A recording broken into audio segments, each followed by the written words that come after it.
أهلا بكم أعزائي متابعي المشاهدين. شاهد تفاصيل لقاء البابا تودروس الثاني مع صحيفة كرواتية.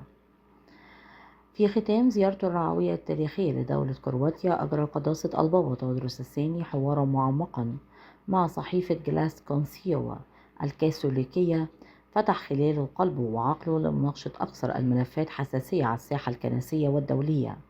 الحوار الذي أداره الصحفي إيفان تاسف لم يكن مجرد استعراض لتاريخ الكنيسة، بل كان منصة لتوضيح مواقف حاسمة تجاه قضايا العصر والعلاقات بين الطوائف المسيحية.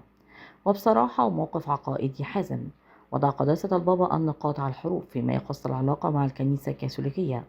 فرغم تأكيده على روابط المحبة القوية، كشف قداسته أن الحوار اللاهوتي متوقف حاليا، والسبب يعود إلى طلب الكنائس الأرثوذكسية توضيحات رسمية حول الوثيقة الخاصة بمباركة المثليين.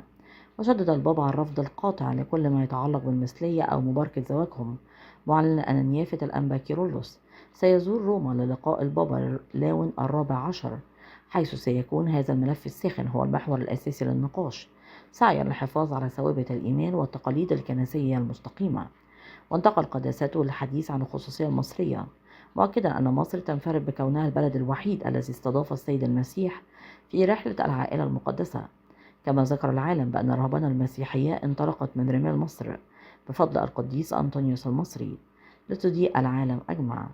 أما عن وضع المسيحيين فقد كان قداسته واضحا في طمأنة المجتمع الدولي، مؤكدا أن مصر لا تشهد اضطهادا، وأن العلاقة بين المسلمين والمسيحية ضاربة في الجذور.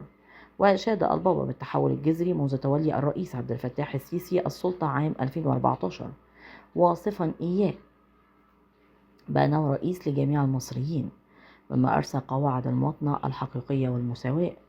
ورسم قداسة البابا خارطة طريق واضحة لوحدة الكنائس تتلخص في 4 خطوات: بناء العلاقات والدراسة المتبادلة والحوار اللاهوتي والصلاة المشتركة.